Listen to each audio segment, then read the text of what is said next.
Yeah. So I quote that as just an example to show for anybody who's never been interviewed for a show like this. Like I did about 3 hours for them, and what was I on there for? Maybe 10 minutes at most? At most, yeah. So, most of the stuff you say, you make all these really good points, and if it's a hit job, they choose points that are not good points. They leave your good points on the... And you know going in that they're going to do that, so you're putting yourself in a very awkward position. Yeah, but it's better than not having anyone there to review. Yeah, you always hope this guy will be a little better, and, like the second of the BBC shows was better than the first one. They allowed more of the real footage of the interviewers to be played, and we hoped that would be true in this case. But in any case... If you're clever, you can sneak some things in that go over their head that end up remaining into the film. They didn't know enough to cut it out. But go ahead. I'd like to go through some of these other experiments, such as the pool... the pool of kerosene, the pool of jet fuel concentrated under a nice little beam that happened to melt the beam. I don't know if you want to hit that one next. Yeah, that's the main one I want to talk about. In fact, I want to make 9 points about it. So for people who haven't seen it, here's what they did. They had me saying something like the fire in the buildings could not have begun to heat the steel up to the point where it would lose strength. So then they took a little tiny piece of steel, laid it right on top of a kerosene fire, so the flame is actually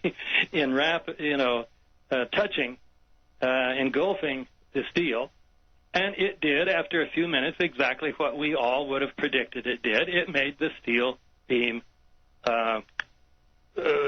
sag, bend in the middle. Yeah.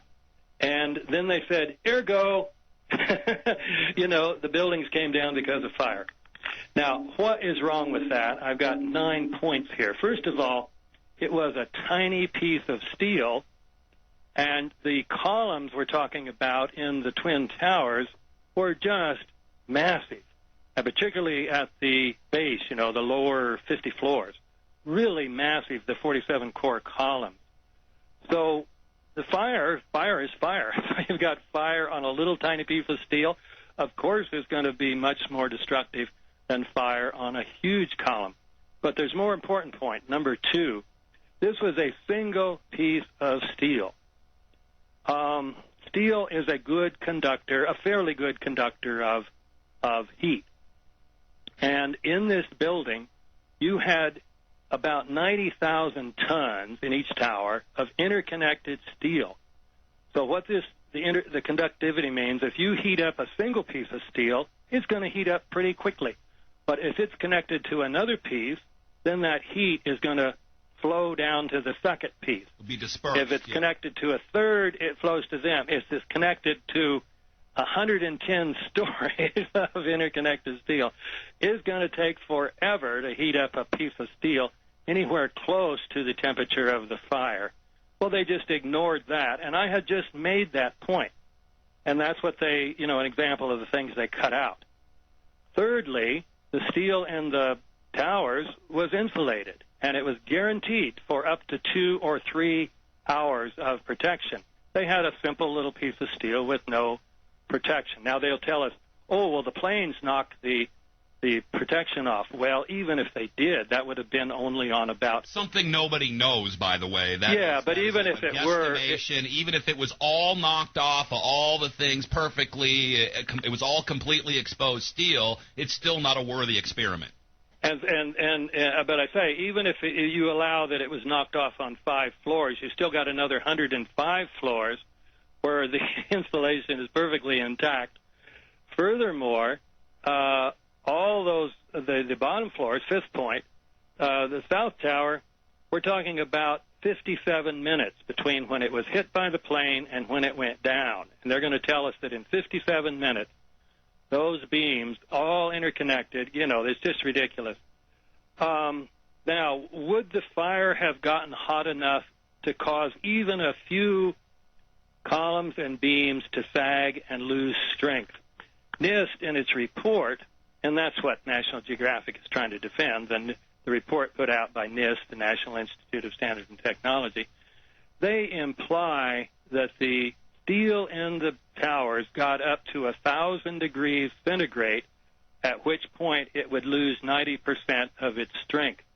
But then when you go to the science, what the scientists at NIST found, they said, we didn't find any core columns that even got up to 250 degrees centigrade, and steel does not even begin to lose 1% of its strength until it gets up to 425 degrees centigrade. So it wasn't even close to the point where it would lose 1% of its strength, and yet National Geographic now is telling us, oh yeah, fire made those steel. So their experiment had no relationship whatsoever to the empirical facts about this building. Well, Let me go very quickly with the other 3 points. Yeah, go ahead, and I wanted to make one or two myself. Yeah, even if you did have steel columns and beams that started to lose strength, you would have had the building start to sag and lean to one side maybe, and floors start to droop down. No, you've got a building that's absolutely solid, absolutely still, and then all of a sudden it collapses. That's not something that fire, which is a gradual thing, would gradually heat up steel, could do. And then the speed. By the way, I've got a brand new book coming out, I hope today or tomorrow, called The Mysterious Collapse of World Trade Center 7. And you told me they didn't even deal with that on the Nat Geo show. Didn't even mention World Trade Center 7. No counter evidence whatsoever, no. Yeah. Well, and of course, that's always been the big mystery. Why did that building come down? So my book is called The Mysterious Collapse of World Trade Center 7.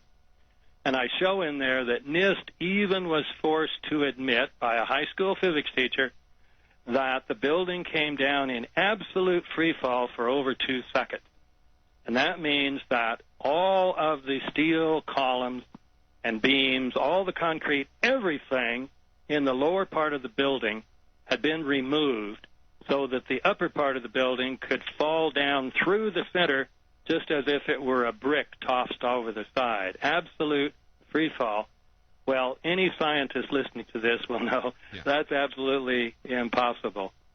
So those are some of the reasons why this show just made National Geographic look silly, and I hope the people at National Geographic are listening and realize this is going to make them a big laughingstock. Well, I mean, this is the first public appearance you've made since this is aired, and I assume this will get out pretty widely, David, and I assume that they'll listen to this. Another point I wanted to make is one of the things they showed you was a computer-generated, like a CAD demo of maybe what might have happened when the plane crashed into the building, how things would be flying, how the fire would be going through the floors.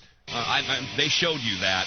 If you could stay with me for a few more minutes, I'd like to talk about that and their admission that the fuel vaporized. They used the word vaporized. Therefore, there were no pools of fuel underneath the steel columns evenly dispersed throughout the floor so that we can get this alleged pancake theory. Can you stay with me a few more minutes? Sure. Dr. David Ray Griffin will also promote his new book, The Mysterious Collapse of Building 7, which was not even mentioned in this mockumentary.